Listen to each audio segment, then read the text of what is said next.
Já, komið sæl. Ég ætla í mínu erindi að fjalla að rækta hæfni til nýsköpunar og framtakssemi á öllum skólastigum.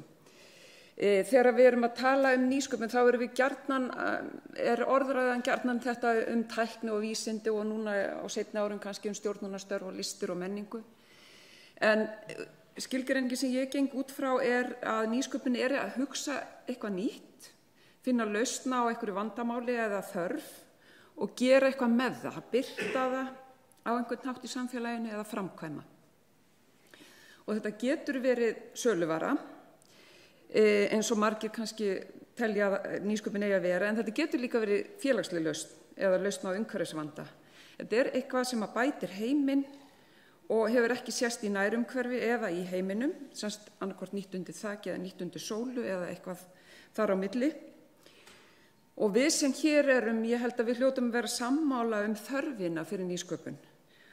Og ef við teljum þá hæfni mikilvæga á háskólastigi, þá hljótum við líka þurfa að rækta hana og efla á öllum skólastigum, því að við getum síður allavega ætlast til þess að fólk sé skapandi og framtakssamt þegar það kemur í háskóla, ef það hefur ekki fengið eða lítil tækifæri til þess að þróa þá hæfni og efla gegnum alla skólagöngu sína. Við getum ræktað þessa færni til nýsköpunar og við eigum menntun sem kallast nýsköpunarmennt eða nýsköpunar- og frumkvælamennt og þetta fyrirfinnst á öllum skólastigum. Nýsköpunarmennt þjálfun í aðferðum sem notaðir eru í verk- og tæknifræði og viðskiptafræði og hönnun og listum á háskólastigi. Og nýsköpunarmennt eða frumkvælamennt eins og það gjarnan notað yfir framhaldsskólastigið, að það til í námskrá á framhaldsskóla, en það mjög lítill hluti nemenda sem nýtur slíkra menntunar eða áfanga. Og svo hefur nýsköpunarmennt verið í boði í námskrá grunnskóla frá 1999 en sem formleg kennsla hún frekar sjaldgæf eða svona innan við 10% og þetta reyndar tilvitnun í rannsókn frá 2005 en það fátt sem bendir til þess að það hafi breyst mikið en þetta ártal bendir líka til þess að það sé lítið verið að rannsaka á þessu stigi. Og síðan á þetta líka mjög vel við hugmyndafræða aðferðir sem í leikskólum og meðal annars að þá birtist það í svona sköpunarsmiðjum eða makerspaces eins og þar eru í mörgum leikskólum og eins líka þessi viðhorfi að líta svo á að börn séu sterk og hæf og það sé þess virði að taka mark á hugmyndi þeirra. En það líka mikilvægt að gera sig grein fyrir því að ungt fólk að það uppfullt af hugmyndum en það kemur fyrir að þau viti ekki af því eða halda þau sé ekkert skapandi og þá getur verið mikilvægt að hafa svona aðferðir eins og í nýsköpunarmennt til þess að leysa þá hugmyndaauðgi úr læðingi. Það svona ákveðið grunnferli í nýsköpunarmennt og þetta náttúrulega mjög mikil einföldun en þetta svona grunnferlið að það felst í að greina þarfir eða vandamál og finna lausn og þróana og birta sem afurð á einhvern hátt. Og þetta dæmi hér sýnir þetta grunnferli, semst þörf, lausn og afurð. Og þetta dæmi sýnir líka hversu góður samfélagsspegill nýsköpunarmennt í skólastarfi. En hérna greindi strákur í sveit þörfina að það sé hættulegt að fara yfir rafmagnsgirðingar til dæmis þegar það langt í næsta hlið og hann hannaði mjög einfalda lausn sem fólst í því að hann tók bút af rafmagnsröri, skar hann í sundur eftir endilöngu, gerði festingu fyrir belti sitt og svo þegar hann kom að rafmagnsgirðingu þá sett hann á efsta þráðinn og ýtti niður og þetta rafmagnsröri einangrandi þannig að þetta var mjög góð lausn og þetta svona dæmi þessar svona hversdagslegu lausnir sem eru mjög mikils virði fyrir nemendur sjálfa að finna og sjá að þeir séu með eitthvað og geti gert eitthvað og geti sýnt öðrum það að sé eitthvað virði en mögulega gæti þetta orðið eitthvað sem það geti orðið ríkur af en það eitthvað sem við erum kannski ekki endilega að leggja áherslu á sérstaklega á svona yngri stigum. Og ef við svona reynum aðeins að skilgreina nýsköpunarmennt þá þetta ákveðin hugmyndafræði og ákveðin kennslu og námsaðferði sem að einkenna þetta svið og við getum kallað þetta námsvið, námsgrein jafnvel eða aðferðafræði og nálgun í námi og kennslu. Og þarna eru nemendur að tileinka sér ákveðnar aðferðir og hugsunarhátt uppfinningamannsins. En þetta getur verið margvísleg viðfangsefni og hægt að nýta við ýmsum í ýmsum námsgreinum. Og þarna mjög upplagt tækifæri til að samþætta þekkingu annarkvort námsgreina, hversdagsþekkingar og líka þekkingar á atvinnulífi, því að það líka svolítið áhersla í nýsköpunarmenntinu á að komast svolítið út fyrir veggi skólans. Og við getum líka nýtt þessa skilgreiningu eins nemanda sem sagði í viðtali þegar hann var spurður hvað nýsköpunarmennt snerist, að hann sagði við erum aðallega að læra að gera heiminn betri og búa til nýja hluti. Mér langar að segja ykkur frá þessu módeli sem ég og Alison McDonald, samstarfskona mín, skilgreindum nýsköpunarmennt á þann hátt að þetta væri námsvið sem að næri yfir allan grunnmenntun. Og við köllum þetta þá gjarnan nýsköpunar- og frumkvöðlamennt, þar sem að það lýsir þessum tveimur hliðum á sama peningi. Og þannig sé sköpunaráherslan ríkara á yngri stigum en alltaf með drjúgan frumkvæðis eða framkvæmda þátt sem að eykst þá með auknum aldri en að báðir þættir séu alltaf til staðar. Og svona módel líka hægt að líta á sem grófan ramma fyrir námskrá gegnum þessi skólastig eða bara sem módel fyrir námskeið í nýsköpunar- og frumkvöðlamennt.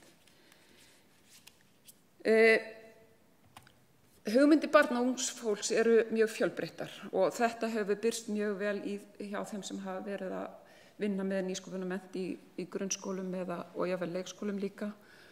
Og þau eru að fá svo margt út úr þessu, margs konar nám, að þau eru í fyrsta lagi að þjálfast í því að finna lausnir og þróa og birta hugmyndir sínar. Þau líka læra alls konar vinnubrögð, kynnast efnum og tækni og eflast í þessari trú á eigin getu til að hafa áhrif á umhverfi sitt. Þeim gjarnan kenndar ýmsar aðferðir eða þau finna þær upp til að kynna hugmyndir sínar. Þau læra og þjálfast í að gera líkön og frumgerðir og kynnast í leiðinni ýmsum efnum og tækjum og aðferðum. Þau læra líka og þjálfast í að framkvæma hugmyndir sínar og þróa hugmyndirnar og með því meðal annars að birta þær, búa þær til eða búa til lýsingar á þeim. En það sem líka svo mikilvægt og mikil áhersla á í nýsköpunarmennt og það þetta með að þau segi frá og þau þjálfist í að átta sig á því hvað það sem skiptir máli og hverju þau þurfa að greina frá til þess að sannfæra að rauma hugmyndir þeirra sé gerleg og gagnleg. Og þar fá þau þessa tilfinningu fyrir því að þau skipti ykkur máli þeirra hugmyndir og að þær séu komnar út í heiminn og sjáist. Og hérna sjáum við til dæmis þessa 2 stráka sem eru að kynna hugmyndir sínar á verðlauna afhendingu nýsköpunarkeppni í grunnskóla en sú keppni hefur reynst vera mjög svona dýrmætur þáttur í að viðhalda nýsköpunarmennt og kannski áhuga á slíkri menntun. Ég ætla aðeins að segja ykkur frá því líka að í doktorsrannsóknum minni þá greindi ég kennsluhætti 13 kennara sem voru að vinna með nýsköpunarmennt í grunnskólum og þá uppeldis- og kennslufræði sem að nýsköpunarmennt byggir á. Og það sem kom í ljós meðal annars var að þessi 13 kennara höfðu misjöfn tök á þessum kennsluháttum en nýsköpunarmennti byggir á og stefnir á það að nemandi læri að verða og fái sem mest sjálfstæði með stuðningi kennarans. Og það þessi kennslufræði sem ég skilgreindi sem eflandi kennslufræði og sumir þessara kennarar voru dálítið þar en hins vegar þá það oft þannig og kannski mætti nýta þetta módel til að skoða kennsluhætti við háskólann hérna á ýmsum sviðum.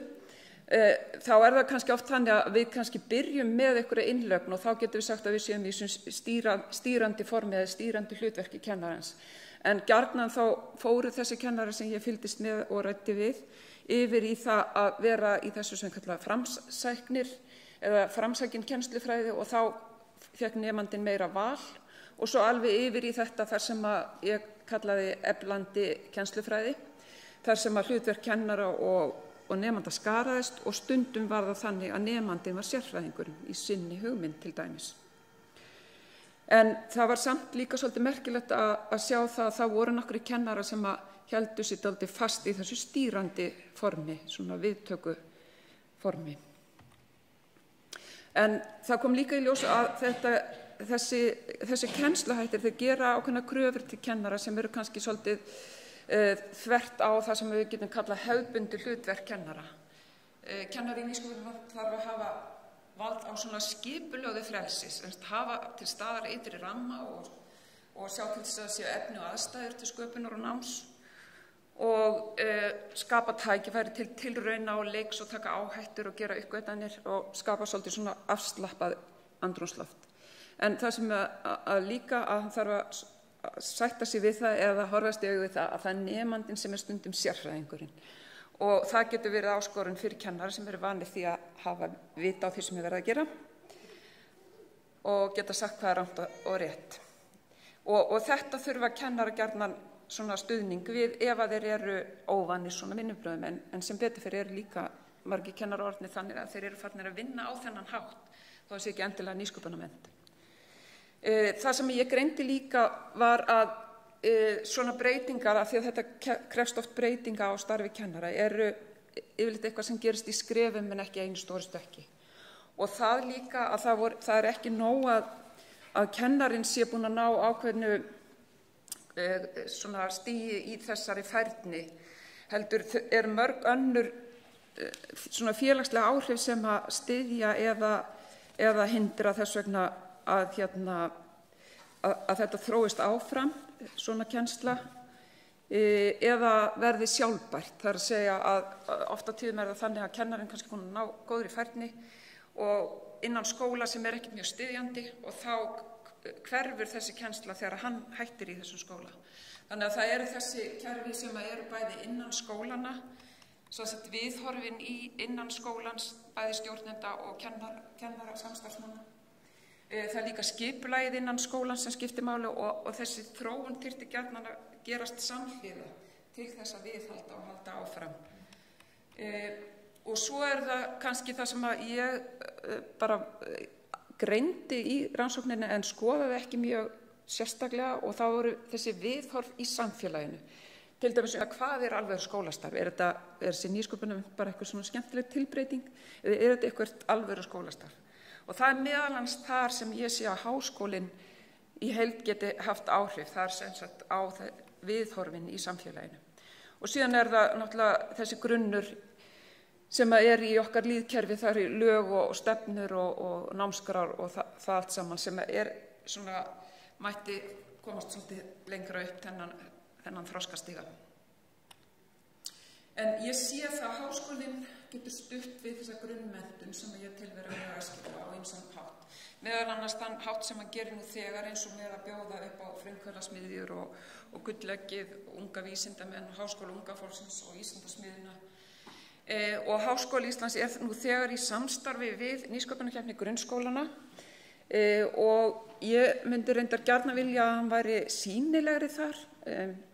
Þið sjáum mynd þarna sem er tekin í HR og þó að ég ætla ekki að fara í einhverja samkeppni við HR og þá hefur sá háskóli hefur einhvern veginn orðið sýnilegri í þessu starfi. Ég vil gjarnan að háskólinn verði það hér að því ég held að það sé líka svo mikið marktekið á því sem kemur frá starfsfólki Háskóla Íslands. Og síðan er það kennaramenntunin. Þar er margt sem við getum gert til þess að styrkja færni kennaranema og starfandi kennara og ég tel að það væri æskilegt að nýsköpunarmennt væri þar samfelldur og fastur þáttur í menntun kennara. Það eru margir góðir sprotar hjá okkur, mörg segir flott námskeið, en það eru mjög fáir af heildarfjölda nemenda sem að fara í gegnum þeir námskeið. Þannig að ég held að við getum styrkt það á því leyti og eins líka ákveðin þáttur sem ég segja að skiptir miklu máli að það er að koma á laggirnar nýsköpunarsmiðju, það sem er kallað makerspace, með aðstöðu og efnum og tólum og tækjum til nýsköpunarkennslu. Og ég bind líka mikla vonu við það vegna þess að ég hef orðið verið við að það sé jákvætt viðhorf til þess innan sviðsins. Og síðan þurfum við líka alltaf að vera tilbúin að styðja við skóla við innleiðingu og þróun á svona skólastarfi. Og síðan háskólinn sem held að væri gott ef gæti eftir áhrif að kalla eftir ákveðinni stefnu stjórnvalda vegna þess að við höfum ekki stefnu í þessu þessa menntun, nýsköpunar og frumkvöðlamennt og við þurfum ekki einu sinni að finna upp hjólið þar því við getum litið til nágrannaþjóða eins og Danmerkur og fleiri og eins hefur Evrópusambandið gefið út mjög öfluga skýrslu, hæfnimiðaða skýrslu sem væri gott að nýta sér. og þetta væri þá stefna sem að fæli í sér samfella og stíganda gegnum alla grunnmenntun frá leikskóla til háskóla og markmið út frá hæfni.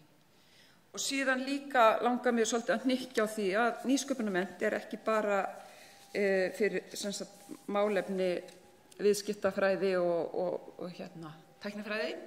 Nýsköpunarmennt menntunarfræði og ég vil óska þess að háskólinn gæti þessa menntunarfræði hafi rými á stóra sviðinu við hlið hinna vísindana. Læt ég mælum mínu lokið, þakka fyrir.